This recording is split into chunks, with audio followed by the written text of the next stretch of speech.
Everyone, welcome back. Chicken మరియు గుడ్లు తింటే బర్డ్ ఫ్లూ వస్తుందా?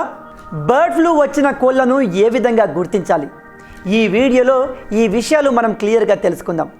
వీడియోలోకి వెళ్ళే ముందు మీ అందరికి ఒక రిక్వెస్ట్, ఇప్పటి వరకు మీరు మా ఛానల్ని సబ్స్క్రైబ్ చేసి ఉండకపోతే వెంటనే మా ఛానల్ని సబ్స్క్రైబ్ చేసుకోండి.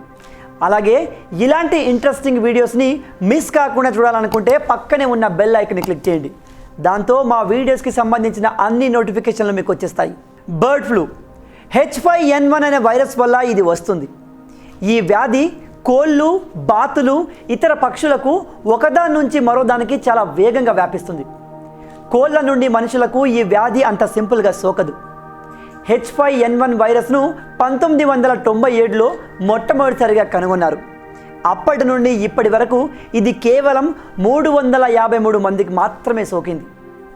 ఈ వ్యాధి సోకిన వారిలో దాదాపుగా 221 మంది చనిపోయారు. వారు కూడా పక్షులతో చాలా దగ్గరి సంబంధం ఉన్నవారే. అంటే పౌల్ట్రీ ఫామ్లో పనిచేసేవారు లేదా బర్డ్ శాంక్చురీలో పనిచేసేవారు. అదేవిధంగా ఈ వ్యాధి అనేది ఒక మనిషి నుంచి మరో మనిషికి సోకుతుందని ఇప్పటి వరకు ఎటువంటి ఆధారాలు లేవు.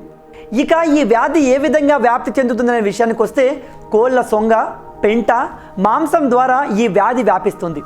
అందుకే కోళ్ళ పరిశ్రమల్లో పనిచేసేవారు కాస్త జాగ్రత్తగా ఉండాలి. ఇక అసలు విషయానికి వస్తే చికెన్ తింటే బర్డ్ ఫ్లూ వస్తుందా రాదా అంటే, ఒకవేళ మనం చికెన్ని ఎక్కువగా ఉడికించి అంటే మినిమం 70 సెంటీగ్రేడ్ వద్ద బాగా ఉడికించి తింటే మనకు బర్డ్ ఫ్లూ వచ్చే అవకాశమే లేదు. అండ్ బర్డ్ ఫ్లూ వచ్చిన కోడిని ఏ విధంగా గుర్తించాలి అంటే, కోళ్ళ యొక్క ఈకలు చాలా చెల్లా చెదురుగా అయిపోతాయి. గుడ్ల ఉత్పత్తి పూర్తిగా తగ్గిపోతుంది. వైరస్ తీవ్రంగా ఉన్నప్పుడు కోడి యొక్క శరీర భాగాలు దెబ్బతిని కేవలం 48 గంటల్లోనే ఈ కోడి చనిపోతుంది. ఇక ఈ బర్డ్ ఫ్లూ వైరస్ అనేది మనుషులకు సోకిందని ఎలా తెలుస్తుందంటే, దగ్గు, జ్వరం, గొంతు నొప్పి, కారే ముక్కు, ఒంటి నొప్పులు, తలనొప్పి, కళ్ళు ఎర్రగా అవ్వడం మనుషుల్లో బర్డ్ ఫ్లూ యొక్క లక్షణాలు. సో గాయ్స్, మొత్తంగా ఇవి బర్డ్ ఫ్లూ గురించి కొన్ని ముఖ్యమైన విషయాలు. ఈ వీడియో ద్వారా మీరు కొన్ని కొత్త విషయాలు తెలుసుకొని ఉంటారని ఆశిస్తున్నాను. ఈ వీడియో కనుక మీకు నచ్చినట్టయితే వీడియోని లైక్ చేయండి, షేర్ చేయండి. అలాగే ఇలాంటి ఇంట్రెస్టింగ్ వీడియోస్ కోసం మా ఛానల్ని సబ్స్క్రైబ్ చేసుకోండి.